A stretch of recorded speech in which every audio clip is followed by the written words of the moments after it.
माझं नाव ज्ञानेश्वर रामेश्वर बिडवे, राहणार सातोना, तालुका परतूर, जिल्हा जालना.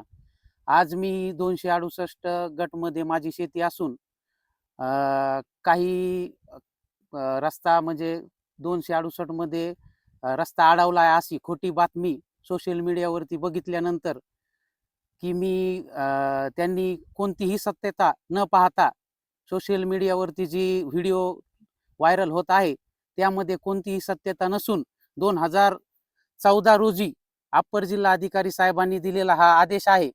त्या आदेशात स्पष्ट मत त्यांनी केलेलं आहे की 8/7/2014 रोजी जो निर्णय दिलेला आहे तो पूर्णपणे रद्द केलेला आहे आणि त्या अनुषंगाने जी बातमी दिलेली आहे ती पूर्णपणे चुकीची आहे.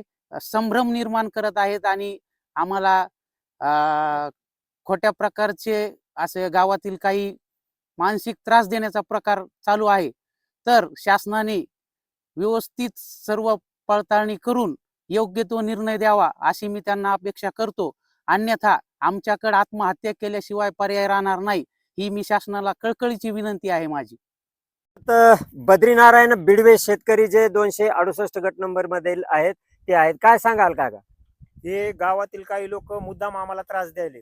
हे आमचंच शेते इकडं हे बी आणि दोन्ही एकच आहे. याच्या पश्चिम बाजूला रस्ता चालू आहे, पूर्वी बी होता, पण मधातून काही मुद्दाम मागायलेत आणि आम्हाला खूप त्रास द्यायला लागले. तर आम्हाला जीव मारायच्या धमक्या देत आणि हा रस्ता ही पांधन रस्ता चालू आहे, हे या कात्रपर्यंत गेलेला आहे आणि ते काही बी खोटे नाटे करायला लागलेत की जेणेकरून आम्हाला आत्महत्याच प्रवृत्त करायलेत. माझं जीवन या शेतीवरच आहे आणि त्यांनी खूप त्रास दिलेला आहे, मी सांगू शकत नाही. आणि हे कागद आहेत आमच्याकडे पूर्ण 2017 पर्यंत निकाल झालेले आहेत आणि या ठिकाणी समधी चौकशी झालेली आहे बाबा. आता याच्या पुढे आम्ही काय करावं? हे रस्ता चालू आहे, रस्ता दिलेला आहे आम्ही, आणि माझ्यातून कसा वैयक्तिक रस्ता देता येणार आहे त्यांना? ते काही बी जरी बोंगस अर्ज करून म्हणत असतील तर हे योग्य नाही ना. हे तुम्ही चालू आहे रस्ता आणि 268 271 त्या पूर्व बांधण पश्चिम 268 चालू आहे. ते एकाच आमच्या आजूबाजूचं क्षेत्र होतं, तसं रस्ता चालू होता, चालूच आहे तो रस्ता. पण हे मुद्दाम त्याच्यावर अतिक्रमण काही लोकांना यायला सांगून केलेलं आहे आणि म्हणले तहसील मध्ये अर्ज देऊ. पण आम्ही तसं कसं होऊ देणार आहेत? आम्हाला आमच्या उपासमारीची वेळ येणार आहे. मधून रस्ता नाहीत ना, हेच रस्ता चालू आहे. हे आम्हाला खूप त्रास दिलेला आहे यांनी. हे साहेब आता तुम्ही हे कागद येत हे सविस्तर असं मग सांगणं म्हणणं आहे. या ठिकाणी या शेतकऱ्यांचं म्हणणं आहे की जे काही कायदेशीर बाबी आहेत त्या पूर्ण करून आम्ही शासनाकडे न्याय मागितला होता, शासनाने आम्हाला न्याय दिलेला आहे. परंतु एवढं सगळं झालेलं असताना सुद्धा हेतू पुरस्कार काही जणांनी त्रास देण्याच्या निव्वळ हेतूने या ठिकाणी यांच्या विरोधात जो आहे तो कट कारस्थान करण्याचा कार्यक्रम राबवलेला आहे, असं या शेतकऱ्यांचं म्हणणं आहे. परंतु वास्तविकता जी आहे ती त्यांनी आपल्या समोर मांडलेली आहे. आपली बुलंद आवाज महाराष्ट्राच्या वतीनं शासनाला, प्रशासनाला ही विनंती राहणार आहे की या शेतकऱ्यावरच नव्हे तर पुढच्या शेतकऱ्यावर सुद्धा अन्याय होऊ नये. शेतीत जाण्यासाठी रस्ता हा आवश्यक आहे.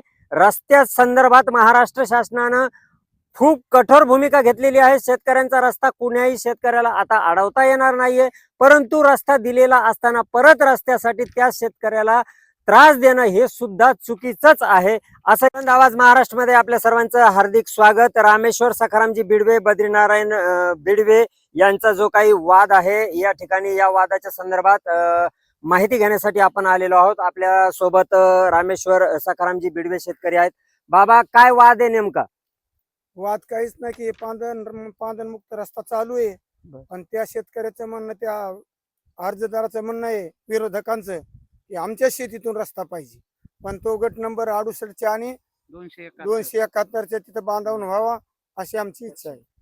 सर्वे नंबर बांधे का तो? हो, सर्वे नंबर बांधावून तो रस्ता व्हावा अशी तुमची इच्छा आहे? त्यांची पहिला आहेच पांधन. अच्छा, तो थांबवला गेला होता म्हणून इकडून तुमच्या रस्त्यावरून लोक जात होते? सरळ स्वतः जाण्याचा रस्ता होता, तुमचा स्वतःसाठीचा रस्ता होता? मुद्दाम होऊन जाऊ लागली ती. या शेतकऱ्यांच्या स्वतःच्या वहिवाटीसाठीचा हा रस्ता होता, परंतु प्रेमा खातर काही शेतकरी इथून जात होते आणि नंतर मग हळूहळू बाकीच्या शेतकऱ्यांनी सुद्धा हक्क सांगायला सुरुवात केली, असं या शेतकऱ्यांचं या ठिकाणी म्हणणं आहे.